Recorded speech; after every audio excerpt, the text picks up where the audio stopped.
help. The sorcerer I was traveling with said the trinket I wore was actually some kind of ancient magical accessory. Said it would toughen my skin against harm if I let him reinvigorate it with his sorcery.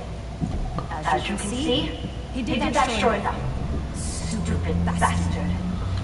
But he was a stupid bastard with coin, and the mercenaries got to make a living.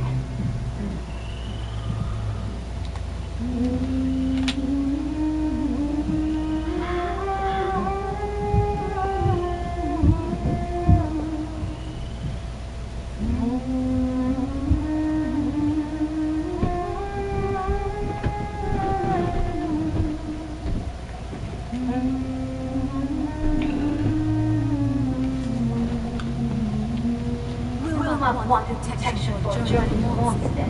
He thought there was powerful magic here for the finding. But the coward ran off with some creatures appeared soon after I started petrifying. They couldn't take my head, but hopefully they hunted him down and made a tree out of peace. So, looks like my blade's for hire again. When I can swing it.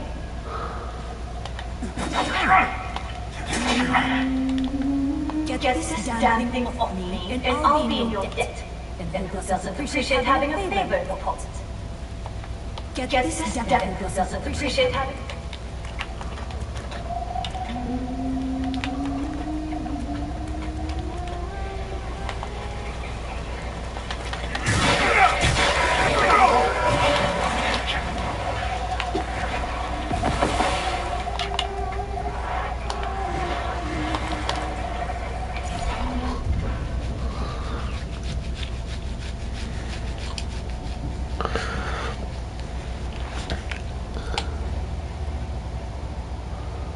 The Scryers of the Dawn were misguided, harboring fundamental misinterpretations of Aureus' divine will and works.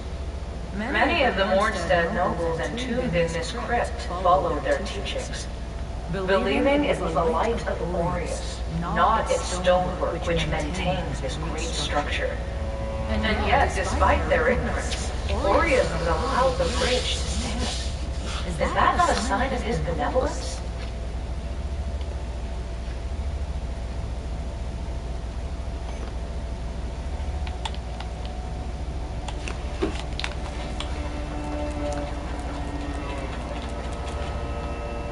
There's a point at which pride and purpose become self-destruction and illusion, friend. But if you see something yourself, then I suggest you venture into the woods. Unnaturally frozen and home to terrors they may be, they also contain one of the beacons to which you've dedicated yourself. And who knows what other treasures might be found there beneath the snow and ice. Mornstead may be legal, but not so ruined at these points. The truth is that the rest of the world isn't far behind on the same path. Even without the help of those grotesque Rogar. Our world is more conflicted than ever, with men of all stations, nations, and creeds at odds. They need someone to unite them and lead them, before they all tear each other apart like dogs. You look tired, friend. Haven't you already suffered enough? You look tired, friend. Radiance, judgment.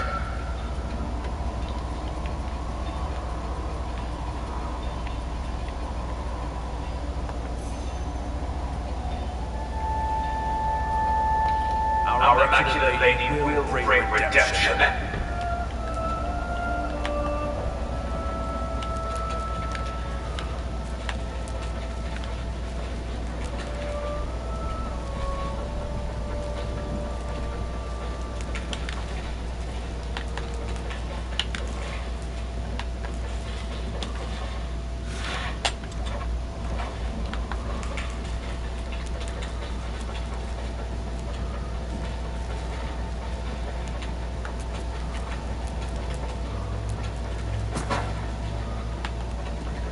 If in doubt, you heed the captain. He's never steered me wrong, much as he might think otherwise.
Let's watch your step, Elder. Mornstead is a land...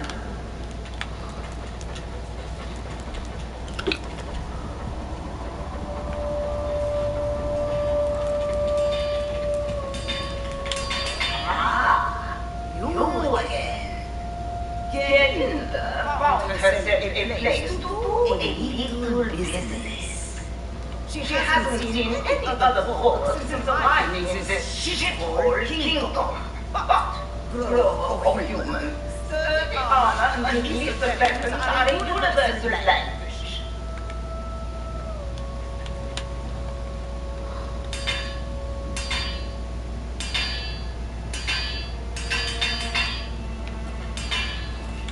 Speaking of business, Gerine has something you might be able to help with. She's looking for some items. This fine bag of bones left in Mornstead a long time ago. Undeserving of what she seeks to cover. As self-sympathized, you will do well not to delay. No, the aggregate can inflict on you as long as you bear those manacles, Sparky. My age is not. Speaking of business, she's never... I'm unable to do. as long as you... My age is not. Silence! Annoying as he is, Sparky does possess certain very rare knowledge, which he refuses to share. But he holds this knowledge in crystal, and now Gerlinda wants those crystal tablets to help in her woundsmithing. So, if you find any in your travels, bring them to Gerlinda, and she'll do right by you. As I will not to Gerlinda, I will not reveal the locations of tablets to you, traveler. Even the one made of death. You again. You again.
Who the fuck are you?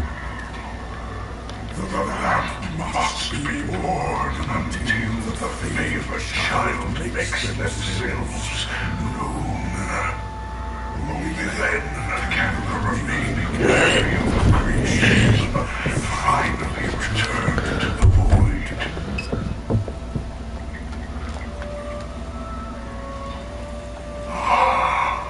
A key to shadow halls of the past. The light's now yours to indulge, bearer of the lamp.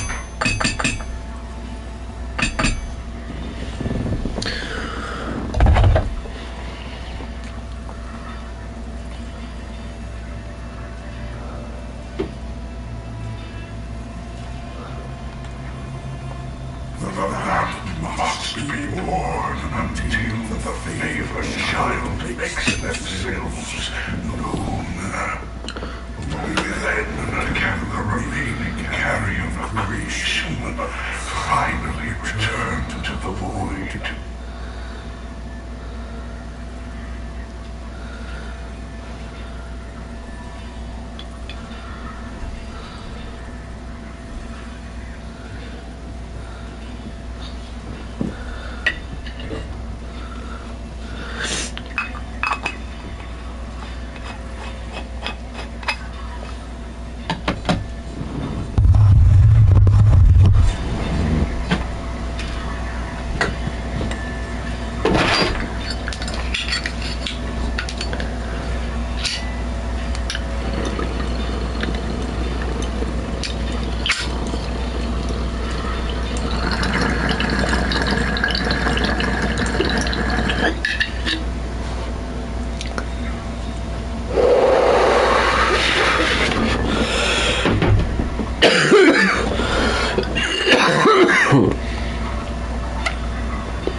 Chosen bearer of the lamp, like you I serve.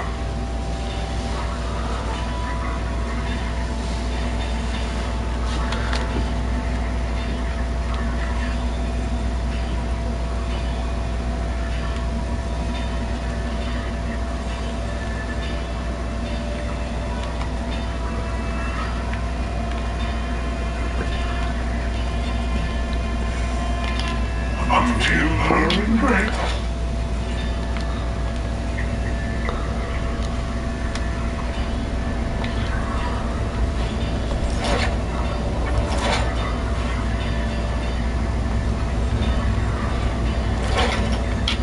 Chosen bearer of the lamp, like you I serve.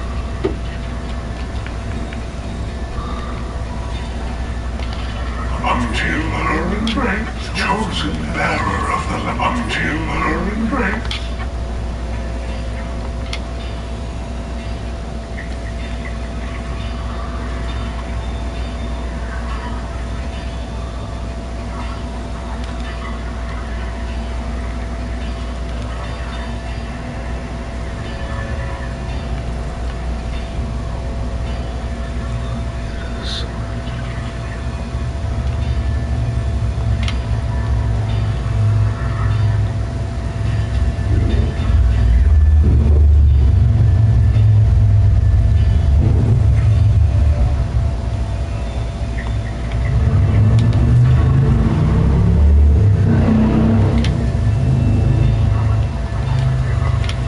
Okay, that's cool. That's sick. Yo.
chosen bearer of the lamp. Like you, I serve.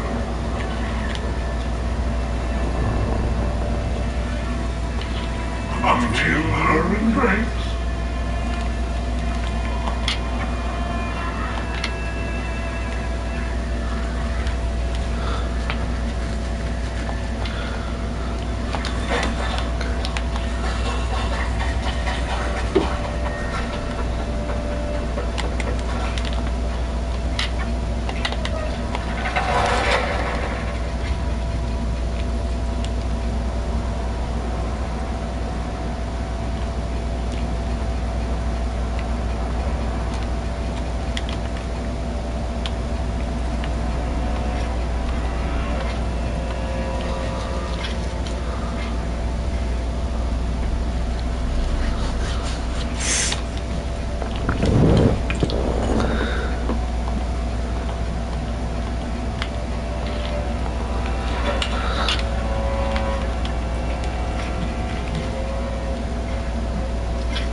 You serve a higher purpose, Crusader.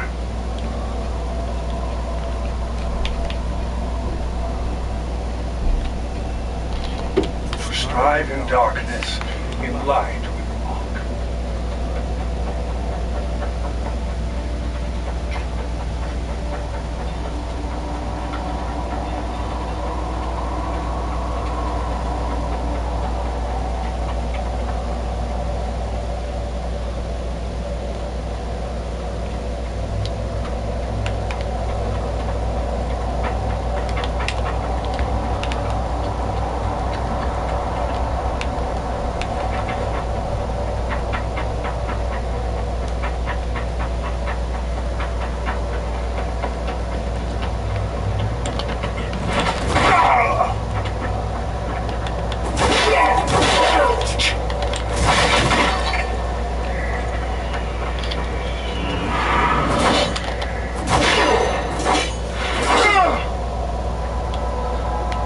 He gone.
Shit.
Really?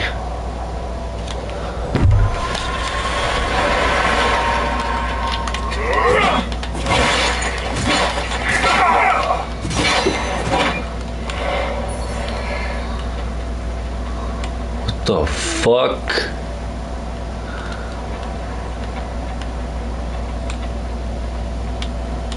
What?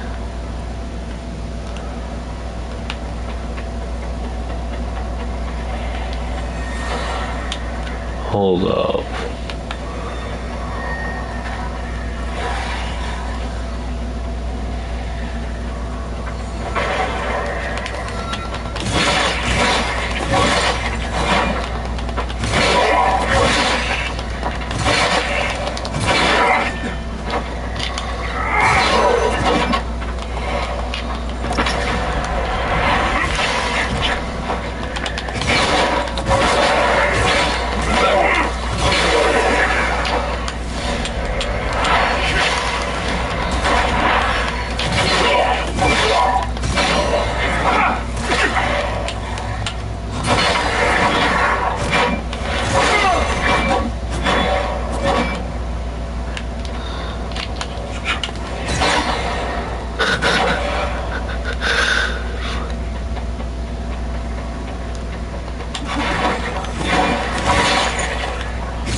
I see.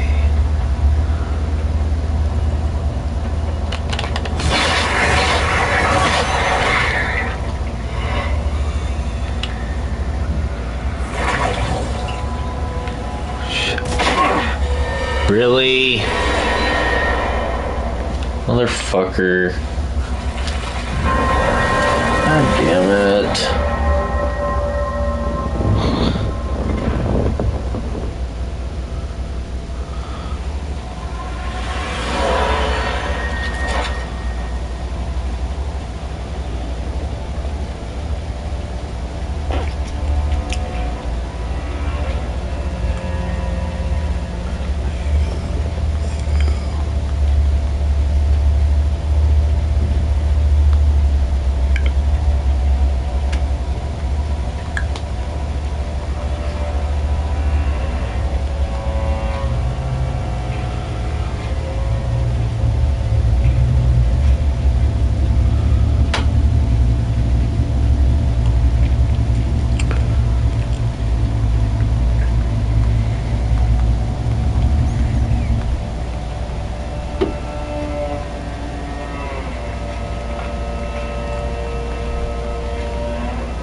Skyrim's main quest do you get before you have to pick something up? Not far, actually. And how many items do you have to pick up to actually defeat Alvin? I started this run with the intention of this being a gifts-only playthrough, but with how soon the first inception occurs, I give it. That's why this character's name is Reverse Santa. And as we all know, the opposite of Santa is the Grinch. The Grinch is green, so Reverse Santa is orange. Seriously though, our armor and weapon options will be incredibly limited, so we'll be relying heavily on the Berserker Rage racial power, at least at first. Once per day for 60 seconds, we can go Berserk and deal double damage while taking half damage.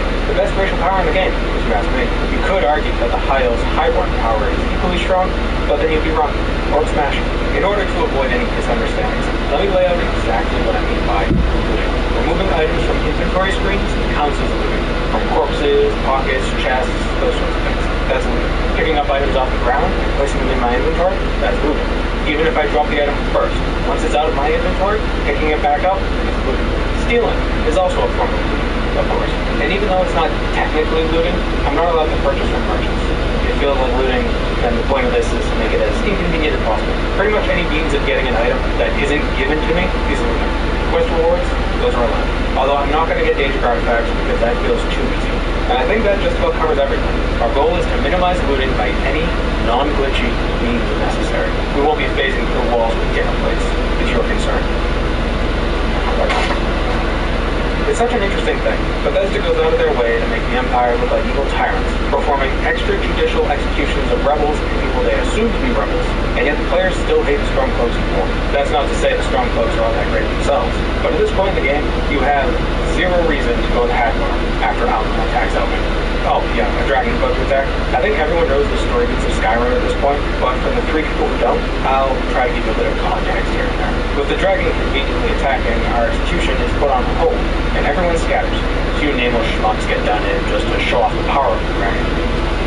But this kid, after falling over and hanging it up on the ground for a bit, manages to run away, lest the world learn the truth of his immortality. Perhaps the only way to defeat an undying child is to force the very concept of mortality upon his mind. But where would one acquire such power? We take the Stormcloak path, following Rayloft into the keep, not because I have some political preference, but because we actually get some extra items this way.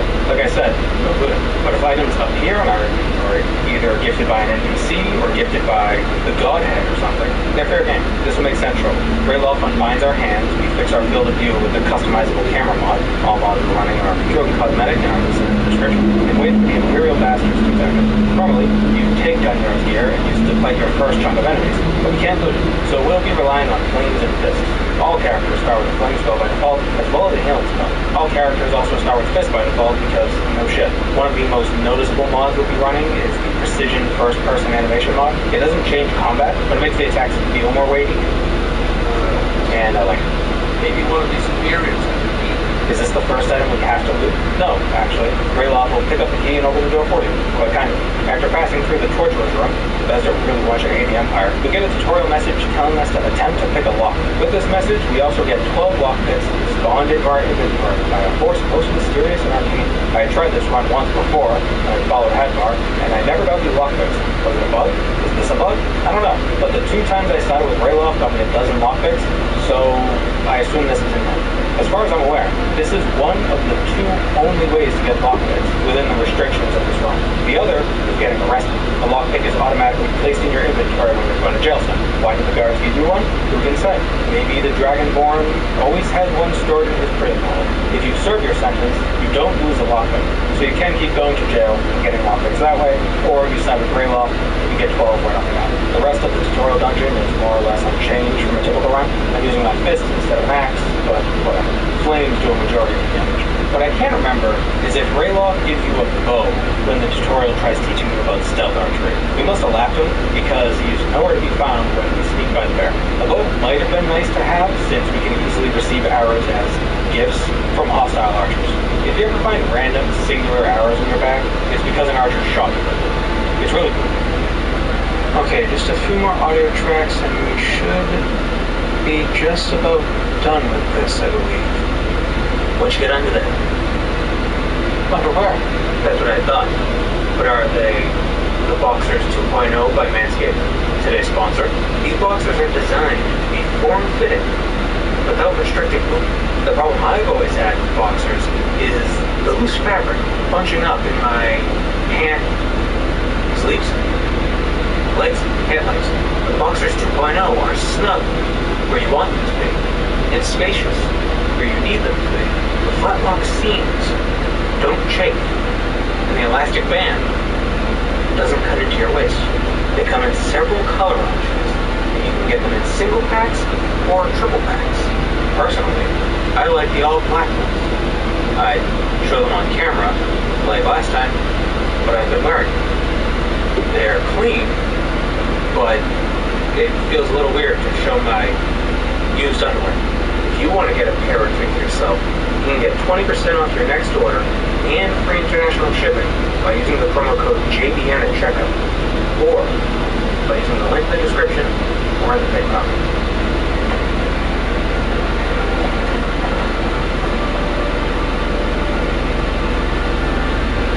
That was a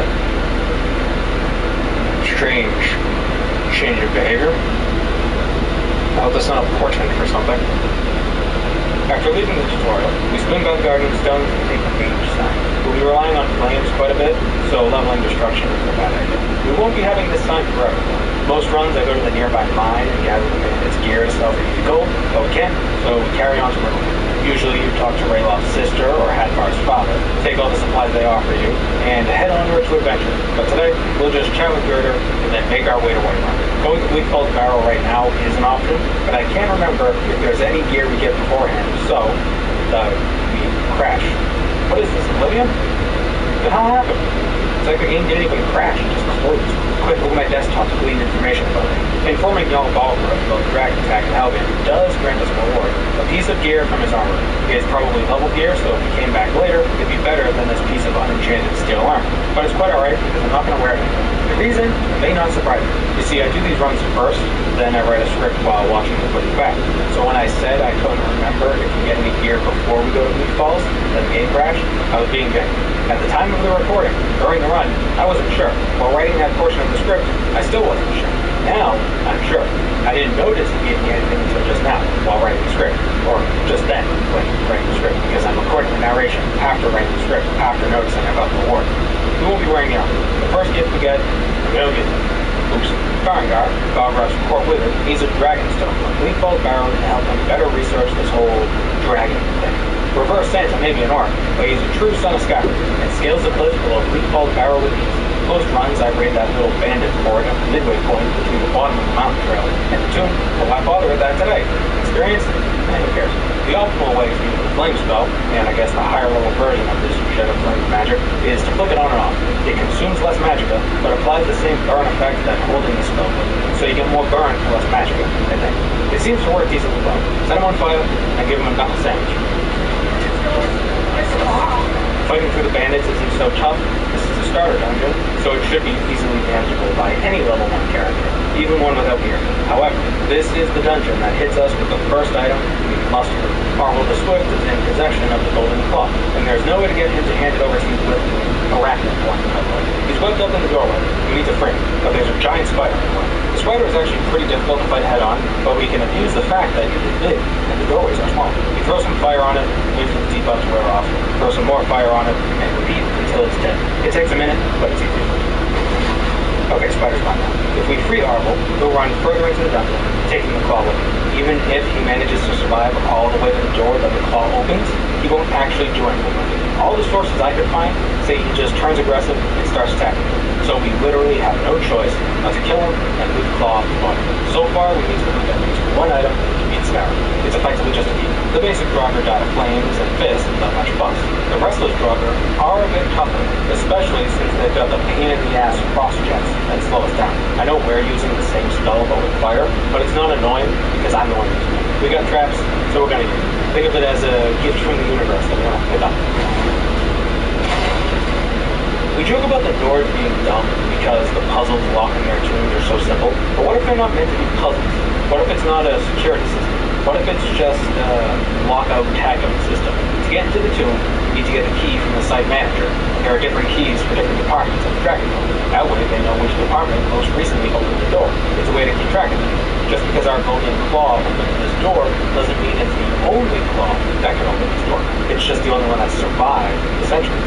Imagine the door was left open one day, and they need to find out who did it. By raising the door, we can see the pattern on the seal signifying which claw was used to open it, pointing to a specific department. The cult admins can coordinate with the department head to figure out who exactly it was that left the door, and then feed it to a dragon.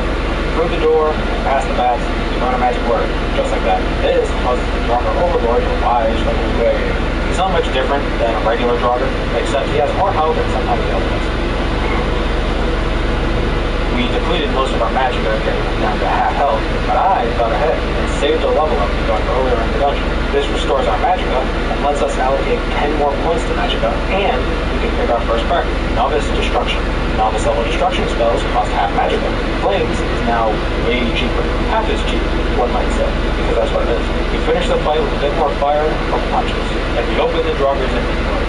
Dragonstone Farengar sent us together. It's a physical item. That's the second item we have to loot. 2 in 1 dozen. Absurd. But we can't even make an amulet of glory out of it. Farengar accepts the Dragonstone, but isn't even kind enough to give us a reward. He bombs that off on the Jarl, and he's too busy waiting for a scripted conversation. Not now. For sequences like this, you can sprint into NPCs to stop their line of dialogue and get the next part of the conversation started. I can't imagine this saved more than a couple of minutes over the entire course of the run, but I'm impatient. All they're talking about here is a dragon that attacked the watchtower west of Whiterun Hold, and Balgruuf would like us to go to his housecarl, Iorlet, to investigate. As a reward, a gift you might say, for getting the Dragonstone to Farengar, Balgruuf gives us a pair of iron gauntlets and minor shirt. It's a random piece of leveled, enchanted armor, and it couldn't be any less useless. It increases our two-handed damage by 15%. We have no two-handed weapons, but we also have no gauntlets anyway. It's better than nothing. Killing the dragon is a slog. Dragons resist fire, so while it's flying, our only ranged option, Flames, doesn't make much of a dent in its own. If it could reach anyway, Flames doesn't have that far range. It's range, but barely. When the dragon does land, we can take a few punches at it, but even with Berserker Rage active, our damage is negligible. It's the Whiterun guards and Iorlet that carry this fight. My primary goal is to not die. And I'm not video game for escapism. Being that we're Dragonborn, which we're just now realizing, we have the ability to consume a dragon's soul when it dies. The dragon's skin disintegrates during this process, implying that dragon's divine soul is stored in its skin, or perhaps is its skin. Maybe this provides more credence to the theory that the Draugr became the skin of Embiggen. To make the brass god divine, it needed a skin made of souls. Otherwise, it's just any other automaton. Perhaps, to be divine, one must possess a soul that is pressed against the fabrics of reality itself, rather than contained within a physical form. The soul of the known divine fuels the being. The soul of the divine conceals them. As soon as we return to Whiterun, the Greybeards shout from their mountain, summoning the newfound Dragonborn to their monastery. And Balgruuf suggests we answer their call. Before leaving, he not only makes us Thane of Whiterun, but gives us yet another reward, the Axe of Whiterun. We've got a weapon. Like his other rewards, this is a random level one. It has a soul trap enchantment on it. That's useless. There's a couple other guaranteed weapons we can get right now, but I want to hold off on that. The quest where we infiltrate the Dalmor Embassy, that'll cost me cheap. We'll talk about that when the time comes. For now, we're armed and we're ready to take on the world. Oh, as Thane, we get our own housecarl. Lydia's not technically an item, and having her tag along isn't looting an item. So, let's get going, Lydia. You are sworn to carrying our burdens. To answer the Greybeard's call, we must climb the 7,000 steps up the side of the Throat of the World and meet them in their monastery, High Hrothgar. Easier done than said. We just gotta get to Ivarstead. That'll take longer than climbing the mountain, so there's no carriage to go there, but we can take a carriage to Riften and travel west from there. Before we can use the carriages, though, we need some gold. We have not a single seven. There's a pair of Alakir warriors at the Whiterun gates who are looking for a Redguard woman they suspect to be hiding somewhere in the city. We find the woman, Sadia, who asks us to get the warriors off her trail. Instead of helping her, it's easier to catch up to the warriors before they get too far away from Whiterun. They're right outside, actually. Fast enough, they'll just be right there. And we tell them we found their quarry. We lie to Sadia and lead her to the Whiterun stables where the warriors are waiting. They cast paralysis on her and thank us for the help. They'll escort Sadia, who they accuse of being a traitor working with the Dalmor, back to Hammerfell. And as payment, you get a clean $500. Where do you want to go? Well, time and back, we'll be off. If you've never been to Riften, traveling from Riften to Iverstead is rather uneventful. Springs. The Sirens of the Forest. There's more gold to be gained by running Klimmik's supplies up the mountain farm. We might not eat the gold, but we'll deliver the supplies anyway, and come back to Klimmik to claim the reward, should the need ever arise. Up the mountain we go. There's wolves and massive wildlife, and a single frost troll, but fire is a great equalizer. Also, Lydia's a good meat shield. We arrive at High Hrothgar, and our gear is all like, whoa, Dragonborn, you got a taste of that foos. So we foos the old man, and he summons his old man crew to teach me how to row. Then they watch me foos row 3 ghosts, but we're not done. They lead us into the courtyard and show us how to yell at our own feet to make us zip across the ground really fast. Before they'll teach us anything else, we're tasked with retrieving the horn of Jorgen Windcaller from Ustengrad, a Nordic tomb in Felmatch. Another item we have to loot. Well, we gotta do it. Ustengrad starts out with some conjurers and necromancers, but soon gives way to Draugr. Don't know about you, but I think maybe the first 2 story dungeons shouldn't have had the same tile set. Yeah, Ustengrad's layout is a bit different, but it's the same enemy as Blue Falls. Why not show up a small Grimmer limit? Yeah, Bethesda probably expects you to wander more aimlessly. Much like a Zelda game, especially pre-Breath of the Wild, this dungeon requires us to make use of the thing we just got before Windspring. You may think this is the only time we'll be using this show, but there's some shortcut cheese we can do a bit later.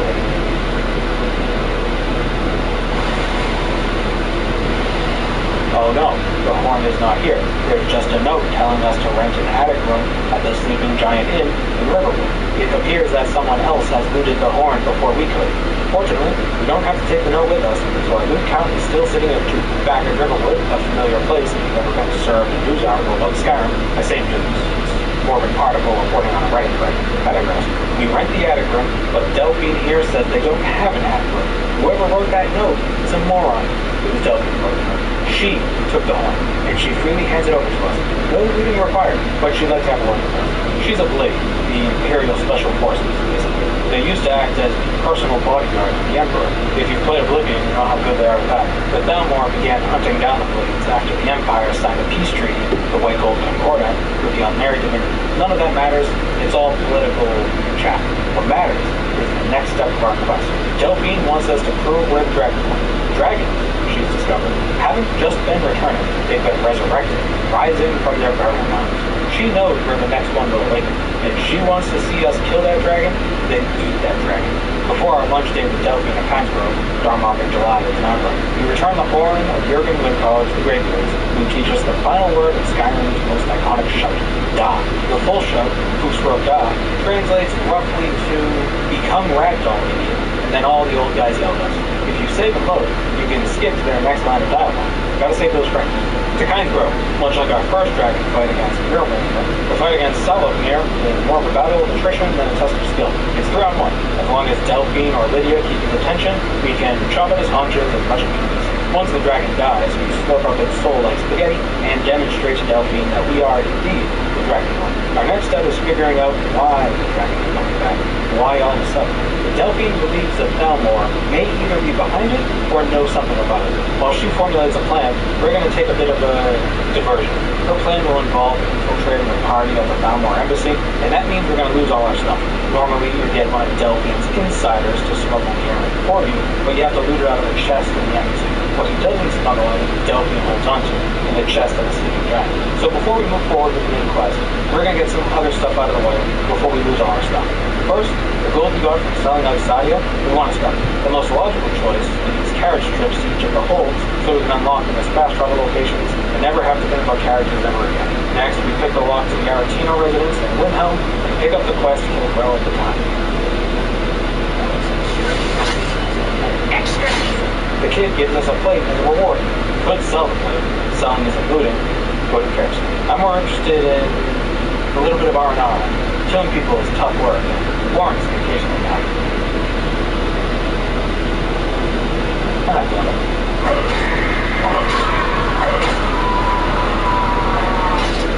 We kill the marked target for Ashford. It has one of them. But we don't immediately go to the Dark Brotherhood Sanctuary. We'll save that for later. The rest of this diversion will be quite vampiric. While we run to the Tower Standing Stone, let me explain what my plan was. Part of Skyrim's main quest requires us to find an Elder Scroll, Title Drop. Prior to the DLC, there was only one Elder Scroll you could get, the Dragon Elder Scroll in the Tower of Xar. You know, the whole Black Reach thing. The problem is, you have to loot it. You don't activate something and get it. You take it. It's looted.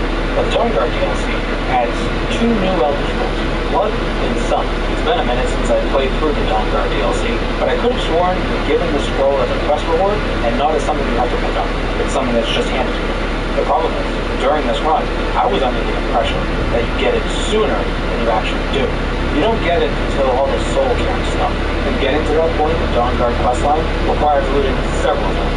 Fortunately, I realized this before I get too far into that questline. I'm just laying this all out now, so you don't think I'm stringing you along with some mysterious strategy that people who are familiar with the Dawnguard quest would realize wouldn't work from the beginning. It's not wasted effort, however. Oh, and here's a little bit of editing code. I just went into the game and used some console commands to see if the Blood Scroll would even work for the Alduin Bane quest. It doesn't. It has to be the Dragon Elder Scroll. So, even if we got that scroll, it wouldn't matter. We grab the Tower Standing Stone Blessing, allowing us to automatically open expert locks or lower once per day. Lockpicks are a scarce resource, and we want to preserve them as much as possible. You'll see why. The Dawnguard stuff starts out as you'd expect. Enter the Dayspring Cave, run up to Fort Dawnguard, speak with Isran about joining the team, and get our first marching orders. Investigate what the vampires are doing at Dim Hollow Crypt. Isran also gives us a crossbow and 45 bolts. For weapon. It's a meme, but there's a reason why every build becomes crap. The vampires are surprisingly easy to kill, what with their fire weapons.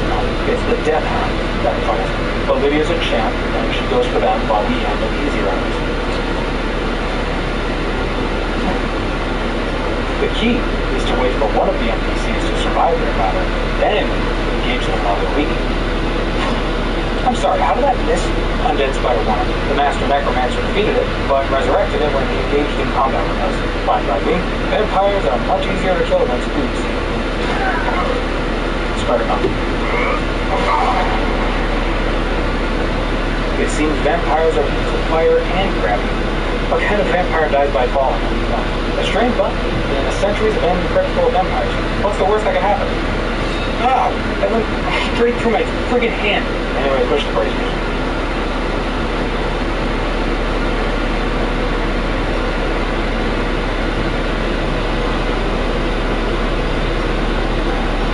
A mysterious woman carrying an Elder Scroll. She's voiced by Laura Bailey, so she's probably born. Serana, a vampire herself, has been born off this, has been in that coffin for quite some time. So long that she's unaware of there being a Cyrodiilic Empire. So she's been locked away since at least the Second Era, between the Rimon and Southern Empires. Could be even longer. She could be 4,000 years old. The three of us fight our way out of the tomb, although it's mostly Lydia and Serana doing the fighting. I'm tagging along as moral support, and sometimes I yell at stuff. Why Serana needs someone to escort her is anyone's guess. Well, I guess being locked away for hundreds of years would make navigating the world a bit difficult, especially with an empire. Alright, never mind. Answer my question. Serana's dad, Lord Harkin, is grateful that we brought back to him pride and joy. He also appreciates that his daughter was returned. As thanks, he offers us a gift. Well, what kind of North would reverse Santa be if you refuse? Vampirism is a pathway to many abilities some would consider to be unnatural. The blood magically nice. We can absorb health with it, but the claws are going to be a game changer. They aren't super strong, not on their own, but there's a vampire perk you can unlock later that adds quite a bit of poison damage to each attack. Now that we have the vampire lord form, we could go back to Delphi and continue on with the main quest, but at this point in the footage, I'm still under the impression that I can get Serana's Elder Scroll without looting anything. So we get to work helping my Lord Harkin.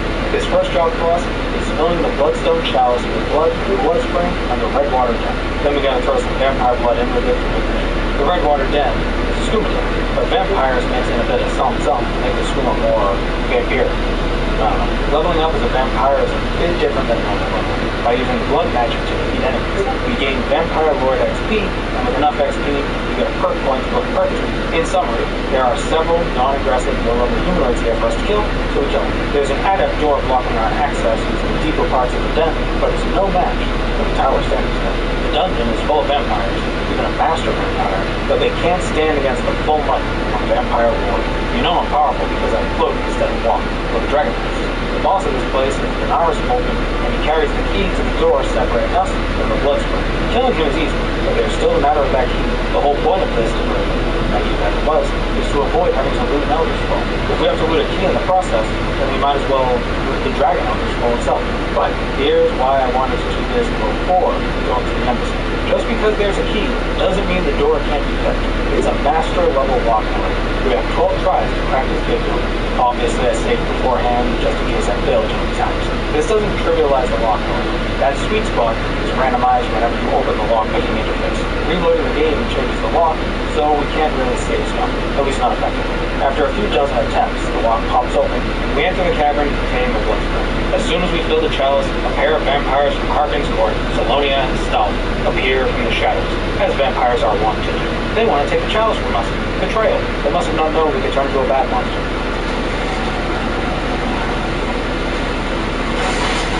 Their attack was convenient, though. We did need Vampire Blade. This escapade also earned us 3 Vampire Blade perks. Power of the Grave, 50 more points to health, magicka, and stamina when in Vampire Blade form. Unearthly Will, Night Powers, and Blood Magic cost 30% less. And finally, Poison Talons. Melee attacks do 20 points of poison damage. Nice. Bringing the chalice back to Harpin initiates a little villain monologue from him.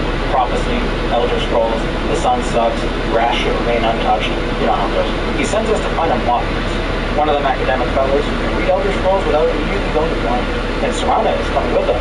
She'll be with us for the remainder of the year. I don't know where Lydia went. She may have died back in Dim Hollow. Hello, sir. Do you know where we may find a moth priest? On our search for the moth priest, we arrive in a small town of Dragonbridge, called that because it's next to the bridge called Dragonbridge. Before we can question the locals, a pair of Dawnguard soldiers attacks us. They're upset that we didn't give them our 2 weeks' notice. And then a pair of Marax cultists attack us.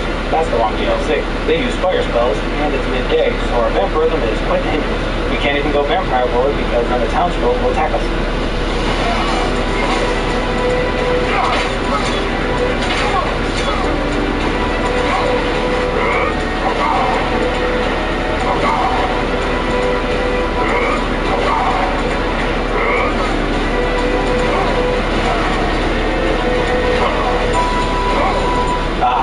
Assistance in the form of a mobile distraction.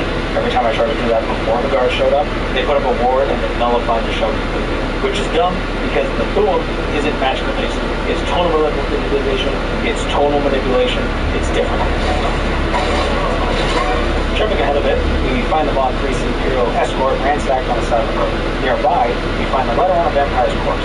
It tells us, the letter, not the corpse, that the moth priest was brought to the Forebears Holdout, not too far from the site of the ambush. Atop these subterranean ruins, past a half-dozen or so Dawnguard troops, is a magical barrier that needs dispelled. Unfortunately, to do this, we need to move the Waystone focus from Malchus' body. Malchus? From the body of Malchus, and slot it in the magical pillar behind us. Here's where I realized my research and these quests was incomplete. I totally forgot about the whole Valerica's lab thing, finding pieces of the seal and gathering alchemical ingredients to open the portal. It's been a while. Oh well, this wasn't a total waste of time. We got the Vampire Lord form, we got the Poison Talent perk, and we have Serana as a follower. I don't think you will follow. Come on, I have a plan. Yeah, they probably lost track of the back of the swoop down. I did make a new friend, however. Go on, we can trust her. Delphine wants us to infiltrate the Balmor Embassy. Ooh, spooky shadows around. She sends us to meet with one of her insiders, Malborn, in Solitude. Since we'll be going to the embassy undercover as a regular diplomat/party goer, we can't walk in armed to the teeth. Any gear we want smuggled into the embassy, we have to hand over to him. Whatever we don't give him, Delphine will unlock it. As I mentioned earlier, this means losing everything. What Malborn smuggles gets placed in a chest at the embassy, and what Delphine holds onto gets placed in a chest in her basement headquarters. Fortunately, they're locked. I genuinely didn't expect the Vampire Lord form to be this powerful. Stupid, I know, but of course it's powerful. I just didn't expect it to be the answer to being careless. We're here at the embassy to gather information, and that information is, thankfully, written down for us to read at our leisure. There's no one we have to speak with, so everyone has it. Following the quest marker leads us to a chest containing several notes and a key. We read, but don't loot the notes, and also leave the key behind. The door it opens can be picked, and lo, we're still rocking the tower standing still now. The torturers are no match for our poisonous claws. Here's what we came for. A Balmer dossier on Esmer and on the blade. Taking the book isn't required. You just gotta read it. Reverse Santa has a photographic memory. Regular